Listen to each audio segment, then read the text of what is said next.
Assalamualaikum warahmatullahi wabarakatuh.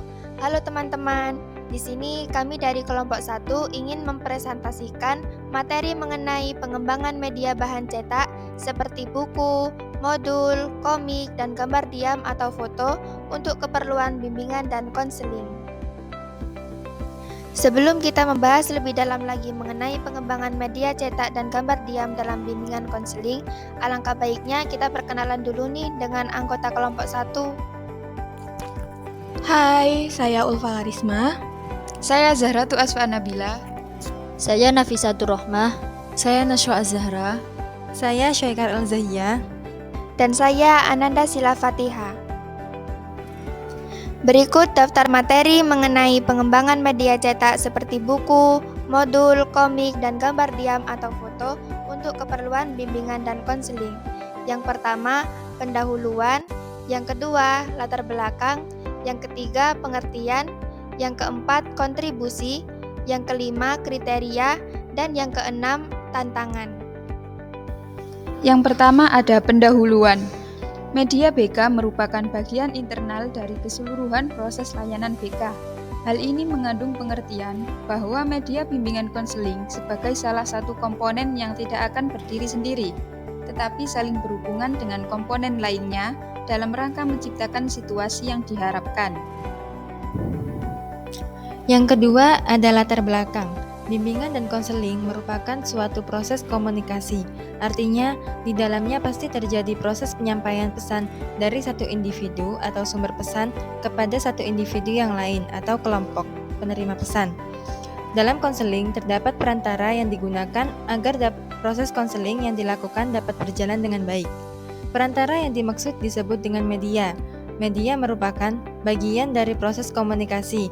Baik buruknya sebuah komunikasi ditunjang oleh penggunaan saluran dalam komunikasi tersebut.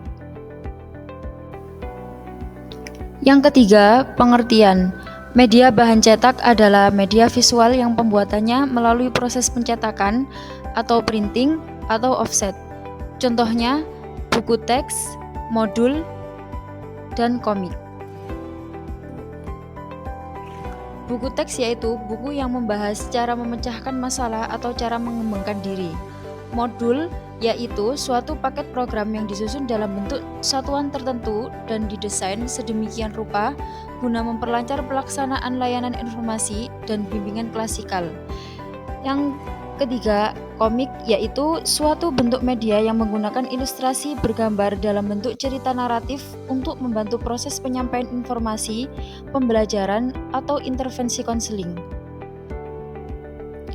Media gambar diam adalah media visual yang berupa gambar yang dihasilkan melalui proses fotografi. Jenis media gambar ini adalah foto. Yang selanjutnya adalah kontribusi.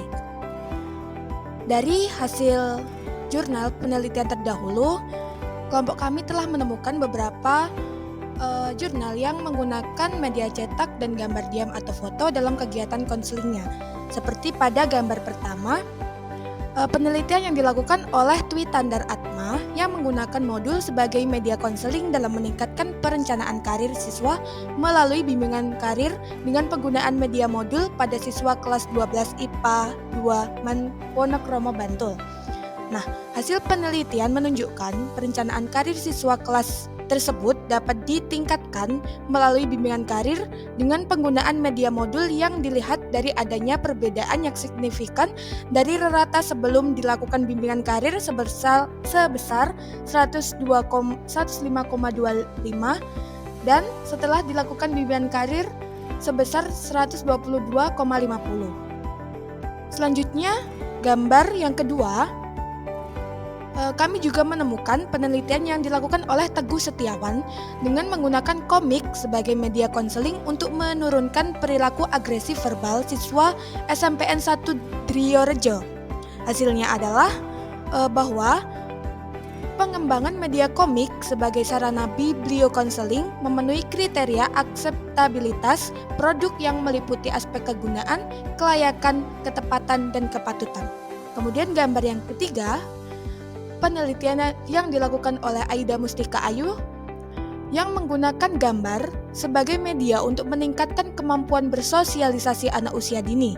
Hasil penelitian menunjukkan adanya peningkatan kemampuan bersosialisasi anak melalui media gambar. Maka berdasarkan beberapa penelitian di atas dapat disimpulkan bahwa pengembangan media cetak dan gambar diam atau foto memiliki kontribusi dan peran yang sangat penting dalam proses bimbingan dan konseling. Berikutnya ada kriteria yang relevan untuk media cetak dan gambar diam dalam proses bimbingan konseling. Yang pertama, ada kelayakan isi, di mana media cetak harus memuat informasi yang akurat, relevan, dan berkualitas dalam konteks bimbingan dan konseling. Yang kedua, ada struktur dan tata letak. Struktur buku, modul, komik, atau tata letak gambar diam haruslah terorganisir dengan baik, mudah dibaca dan mudah dimengerti. Yang ketiga, ada kecocokan dengan materi bimbingan dan konseling. Media cetak dan gambar diam haruslah relevan dengan materi yang diajarkan atau dipelajari dalam konteks bimbingan dan konseling. Yang keempat, ada kualitas informasi, di mana media cetak dan gambar diam haruslah mengandung informasi yang relevan, benar, dan dapat dipertanggungjawabkan dengan etis. Yang kelima, ada kesesuaian dengan prinsip konseling, di mana media cetak dan gambar diam haruslah mempromosikan prinsip-prinsip konseling yang etis seperti kerahasiaan, otonomi, dan non-diskriminasi. Keenam, ada kemudahan penggunaan. Media cetak dan gambar diam haruslah mudah digunakan dan dimengerti oleh peserta didik. Bahasa yang digunakan harus sesuai dengan tingkat pemahaman mereka, dan gambar atau ilustrasi yang digunakan harus jelas dan menarik. Ketujuh, ada keberagaman representasi.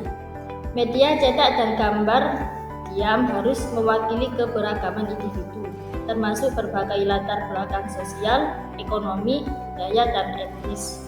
Yang terakhir, ada ketersediaan akses, di mana media cetak dan gambar diam harus tersedia secara fisik atau digital untuk semua peserta didik yang memerlukannya. Ini termasuk memperhatikan aksesibilitas untuk individu dengan kebutuhan khusus atau disabilitas. Yang terakhir ada tantangan. Yang pertama, kualitas isi, yaitu membuat materi yang berkualitas dan relevan dengan kebutuhan bimbingan dan konseling adalah tantangan utama. Ini membutuhkan perencanaan yang cermat dan pemastian bahwa konten informasi adalah tepat dan terkini. Yang kedua, biaya produksi, yaitu produksi materi cetak memerlukan dana yang substansial.